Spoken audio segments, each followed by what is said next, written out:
జిల్లా కోర్టుల్లో ఖాళీగా ఉన్న ఉద్యోగాలకి సంబంధించి మరొక కొత్త నోటిఫికేషన్ అయితే వచ్చింది. రీసెంట్గా మనకి వరుసగా నోటిఫికేషన్స్ రిలీజ్ చేస్తారు.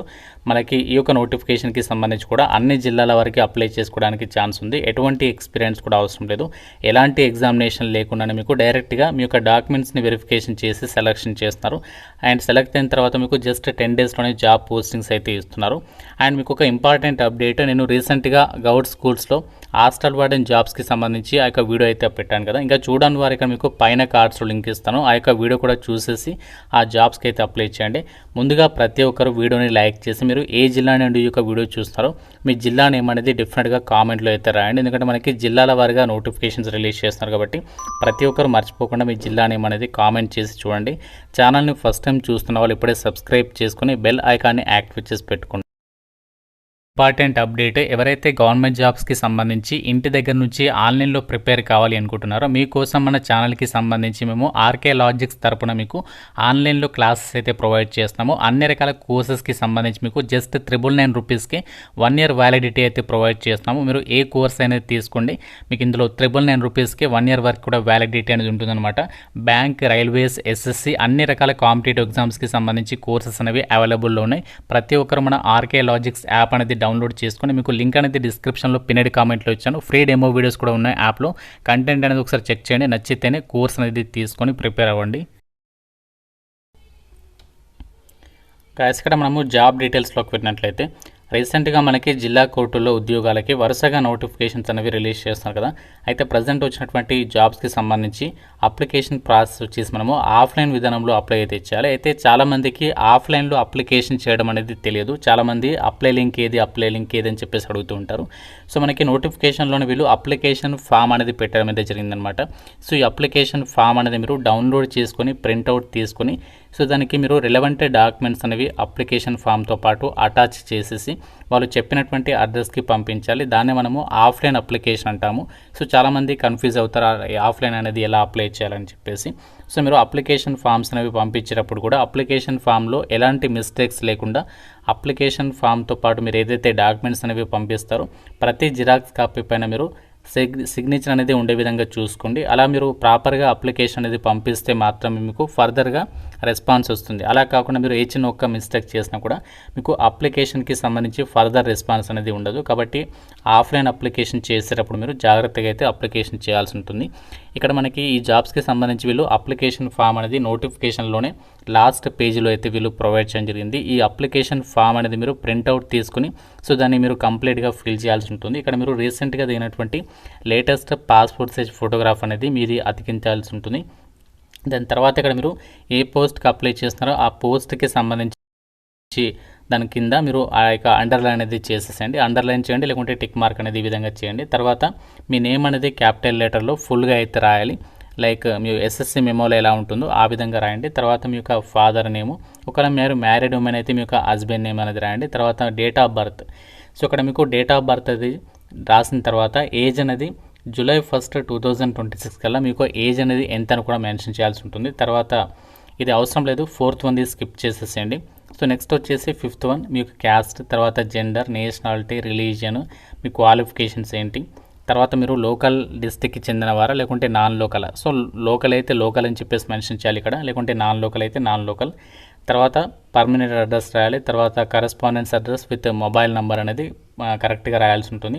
తర్వాత మీరు అప్లికేషన్ ఫామ్తో పాటు ఏమేమి సర్టిఫికేట్ జిరాక్స్ కాపీస్ అటాచ్ చేస్తారో అవన్నీ కూడా ఇక్కడ మీరు మెన్షన్ చేయాల్సి ఉంటుందన్నమాట. ఎస్ఎస్సి మెమో, క్యాస్ట్లో ఏమేమి అటాచ్ చేస్తే ఆ డీటెయిల్స్ రాసేసి ఇక్కడ మీరు అప్లికేషన్ ఫామ్ పైన ఇక్కడ మీరు మీ సిగ్నేచర్ పెట్టాలి. తర్వాత మీరు ఎక్కడి నుంచి అప్లై చేస్తారో ఆ ప్లేస్ నేమ్, తర్వాత డేట్, ఏ రోజు అప్లికేషన్ పంపిస్తున్నారో ఆ డేట్ అనేది రాసేస్తే ఈ అప్లికేషన్ ఫామ్ ఫిల్ చేయడం అనేది అయిపోతుంది. అయితే ఈ అప్లికేషన్ ఫామ్తో పాటు మీ యొక్క ఎడ్యుకేషనల్ జిరాక్స్ కాపీస్ అండ్ దానికి సంబంధించి క్యాస్ట్, ఆధార్ కార్డు, ప్రతి జిరాక్స్ కాపీ పైన మీరు సిగ్నేచర్ అనేది పెట్టేసేసి వాళ్ళకి అప్లికేషన్ అనేది పంపాల్సి ఉంటుంది. ఎటువంటి అప్లికేషన్ ఫీ అయితే లేదు. కాబట్టి మీరు ఏ జిల్లా వాళ్ళైనా సరే, సో మీ కనుక కోర్టుల్లో జాబ్ చేయాలని చెప్పేసి ఇంట్రెస్టెడ్గా ఉంటే మాత్రం సో డెఫినెట్గా అప్లికేషన్స్ పెట్టుకునే ప్రయత్నం చేయండి. మేల్ క్యాండిడేట్స్ అప్లై చేసుకోవచ్చు, అలాగే ఫిమేల్ క్యాండిడేట్స్ కూడా ఈ జాబ్స్కి సంబంధించి అప్లై అయితే చేసుకోవచ్చు. అయితే అప్లికేషన్ చేసేటప్పుడు మీరు ఏమేమి డాక్యుమెంట్స్ అనేవి పంపించాలి అంటే మీ క్వాలిఫికేషన్కి సంబంధించి జిరాక్స్ కాపీస్ అంటే లైక్ ఎస్ఎస్సి మెమో, ఇంటర్ అయితే ఇంటర్, ఆ విధంగా. తర్వాత డేట్ ఆఫ్ బర్త్కి సంబంధించి ఎవిడెన్స్ కోసం ప్రూఫ్ సర్టిఫికేట్ అనేది ఉండాలి. అది 10th మెమో ఉంటే సరిపోతుంది. మీకు డేట్ ఆఫ్ బర్త్ సర్టిఫికేట్ ఉంటే అది కూడా పెట్టండి, ప్రాబ్లం లేదు. తర్వాత ఒక ఫోటోగ్రాఫ్ అనేది దాని మీద అతికించాలి అప్లికేషన్ ఫామ్ మీద. ఇంకోటి అడిషనల్గా మీరు అప్లికేషన్ ఫామ్తో పాటు పంపించాలి ఫర్దర్గా మనకి సెలక్షన్ ప్రాసెస్ కోసం. అయితే ఇక జాబ్స్కి సంబంధించి అప్లై చేయడానికి మీకు ఉండాల్సినటువంటి మినిమం ఏజ్ లిమిట్ వచ్చేసి మీకు July 1, 2026 కల్లా మినిమం 18 years అయితే ఇవి ఉండాలి. సో మ్యాక్సిమం ఏజ్ ఏమో 34 years వరకు జనరల్ అభ్యర్థులు, ఓసీ అభ్యర్థులు అప్లై చేసుకోవచ్చు. ఎస్సీ, ఎస్టీ, బీసీ వాళ్ళకి మీకు అడిషనల్గా 5 years ఏజ్ రిలాక్సేషన్ అనేది ఉంటుంది. అంటే ఎస్సీ, ఎస్టీ, బీసీ వాళ్ళు 39 years వరకు అప్లై చేసుకోవచ్చు.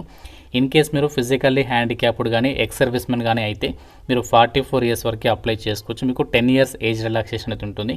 ఒకవేళ మీరు రిటైర్డ్ పర్సన్స్ కనుక అయి ఉండి మీరు ఒకవేళ ఈ జాబ్స్కి సంబంధించి అప్లై చేసుకోవాలనుకుంటే 65 years వరకు కూడా ఛాన్స్ అనేది కల్పిస్తున్నారు. అంటే ఇక్కడ మీకు అవుట్ సోర్సర్సే కాదు, ఆల్రెడీ మీరు కోర్టులో వర్క్ చేసేటువంటి ఎంప్లాయీస్కి సంబంధించి కూడా ఇక్కడ రిక్రూట్మెంట్ అనేది చేస్తున్నాం అనమాట. అంటే మీరు ఎవరైనా సరే జాబ్స్కి సంబంధించి అప్లికేషన్స్ పెట్టుకోవచ్చు అనమాట.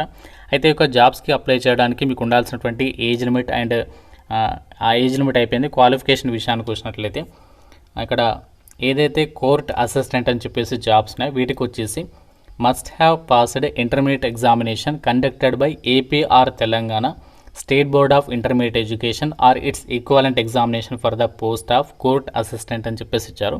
సో కోర్ట్ అసిస్టెంట్కి మాత్రం మీరు ఇంటర్మీడియట్ అనేది పాస్ అయితే సరిపోతుంది. ఏ విభాగంలో ఇంటర్ చదివినా ఏపీ అండ్ తెలంగాణ ఎవరైనా సరే ఈ జాబ్స్కి ఎలిజిబుల్ అనమాట. అండ్ కోర్ట్ అటెండర్ జాబ్స్ ఉన్నాయి కదా వీటికి వచ్చేసి మినిమం మీరు 7th class అనేది పాస్ అయితే సరిపోతుంది. హయ్యర్ క్వాలిఫికేషన్ అంటే మీరు 10th పాస్ అయినా అప్లై చేయొచ్చు. ఈవెన్ మీరు 10th ఫెయిల్ అయినా కూడా అప్లై చేసుకోవచ్చు. కాకుంటే హయ్యర్ క్వాలిఫికేషన్ ఉంటే మాత్రం నాట్ ఎలిజిబుల్ అనమాట. అండ్ ఇక్కడ వేకెన్సీస్ డీటెయిల్స్ కూడా ఇచ్చారు మనకి. ఈ యొక్క నోటిఫికేషన్ వచ్చేసి జిల్లా మరియు సెషన్ జడ్జ్కి సంబంధించి ఏదైతే కోర్టు ఉంటుందో అందులో మనకి కోర్ట్ అటెండర్కి సంబంధించి ఎల్లందు లొకేషన్లో ఒకటి, భద్రాచలం లొకేషన్లో మనకి 2 వేకెన్సీస్ అయితే ఇక్కడ రిక్రూట్మెంట్ అనేది చేస్తున్నారు.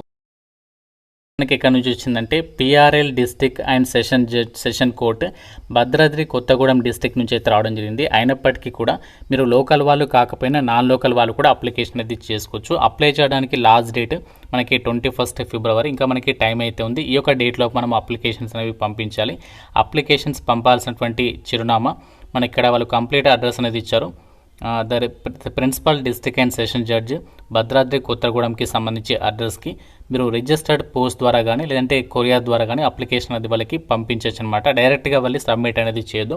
సో వాళ్ళకి డైరెక్ట్గా మీరు పంపడానికి వీల్లేదు. మీరు పోస్ట్ ద్వారా కానీ కొరియర్ ద్వారా పంపించవచ్చు. అండ్ ఇక్కడ ఈ జాబ్స్కి సెలెక్ట్ అయితే మీకు సాలరీస్ వచ్చేసి చాలా తక్కువ సాలరీస్ ఉన్నాయని చెప్పేసి అనుకోకండి. ఎందుకంటే మనకి ఇది ఫర్దర్గా మీకు పర్మనెంట్ జాబ్స్కి సంబంధించి కన్వర్ట్ అయ్యేటప్పుడు మీకు పర్మనెంట్ జాబ్స్ నోటిఫికేషన్ పడ్డప్పుడు డెఫినెట్గా ఏదైతే ఎక్స్పీరియన్స్ ఉంటుందో అది మీకు హెల్ప్ అవుతుంది. కోర్ట్ అసిస్టెంట్స్కి సంబంధించి 5,000 రూపీస్, కోర్టు అటెండర్స్కేమో 3,000 రూపీస్ అనేది పే చేస్తారు. తక్కువ వర్కింగ్ అవర్స్ అయితే ఉంటాయి. కాకుండా మీకు కోర్టులో పనిచేయాలని ఫర్దర్గా మీకు కెరీర్ అనేది ఇందులోనే సెట్ చేసుకోవాలనుకుంటే డెఫినెట్గా ఒక ఆపర్చునిటీ యూటిలైజ్ చేసుకోండి. మర్చిపోకుండా ప్రతి ఒక్కరు మీ జిల్లా నేమ్ అనేది కామెంట్లో అయితే రండి. ప్రతి డిస్ట్రిక్ట్కి సంబంధించి జాబ్ అప్డేట్ అనేది మన ఛానల్ ద్వారా అయితే అందిస్తాము. ఇంకా ఏమైనా డౌట్ ఉంటే జాబ్స్కి రిలేటెడ్గా నాకు కామెంట్ అయితే తెలపండి. ప్రతి ఒక్కరు లైక్ చేసి ఒక వీడియోని మీ ఫ్రెండ్స్కి అయితే షేర్ చేయండి. ఛానల్ని సబ్స్క్రైబ్ చేసుకోండి. Thank you so much guys.